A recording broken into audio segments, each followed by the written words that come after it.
कुछ ऐसी पुण्यात्मा होती हैं वो सत्संग छोड़ देते हैं लेकिन गुरुद्रोही नहीं होते, छोटी मोटी बुराई सुराई भी कर लेते हैं, तो उन गेला बनती है। तो फिर वो चले जाते हैं ऊपर ऊपर जाते हैं, उनको कहें भाई तेरी इतनी कमाई इस मंत्र की रह रही है, इस इतनी बन गई है, इसकी इतनी बन गई है। तो फिर हमने तो ज्ञान रहता ही नहीं, परमात्मा का हाथ ऊपर रहता नहीं, तो वो बह जाता है।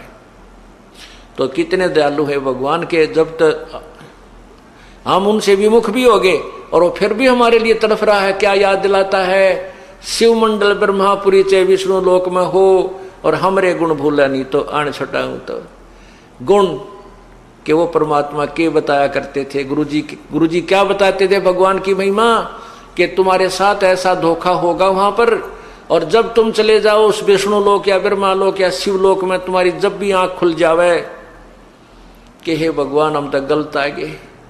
गुरुजी तो बताया करते थे हमने 3 लोकों में रहना ही नहीं, यहाँ का कोई वस्तु सुविधा प्राप्त करनी ही नहीं, और या तो हमारे साथ धोखा हो गया। जो पुण्य आत्मा वहां रोती है, फिर ये ज्ञान आपको टिकने नहीं देगा, वहां भी याद आएगी फिर ये बातें। कहते वहां भी जब तू मुझे सच्चे दिल से याद करेगा तुझे वहां से भी छुटवा लाऊंगा। नहीं तो क्या होगा, इन सभी मंत्रों की प्रथम मंत्र के जब आपकी कमाई समाप्त हो जाएगी फिर आपको ब्रह्मलोक में ले जाओगा युकाल।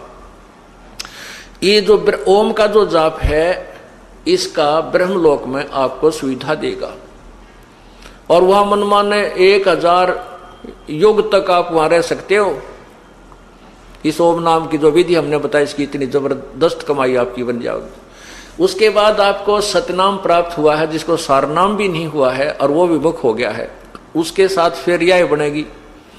तो उसके फिर ये दूसरा मंत्र का ओम नाम की कमाई तो ये वहां खराब करवा देगा ब्रह्मलोक में।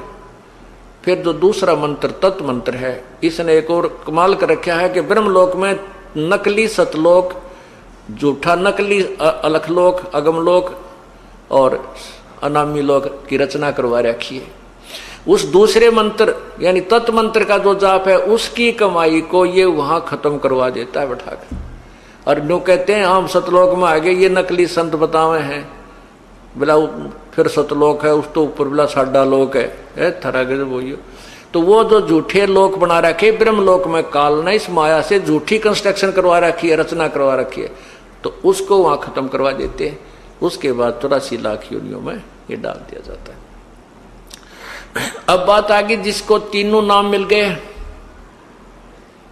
और जो गुरुद्रोही नहीं हुआ, गुरु विमुख हो गया। विमुख नहीं हुआ यानी उसने भक्ति छोड़ दी, आना कानी सी करने लग गया, थोड़े जाप करे है, कभी सत्संग में आ गया कभी नहीं आया, और सार नाम तक उसको प्राप्त हो चुका है। उसके साथ क्या होगा, पार नहीं होगा वो। यहां परमात्मा का एक और लोक है, परमात्मा का एक मिनी सतलोक है। उस लोक में प्रभु अपने ही कबीर रूप में वहां रहता है और वहां पर उन आत्माओं को रख लिया जाता है, इतना दयालु है।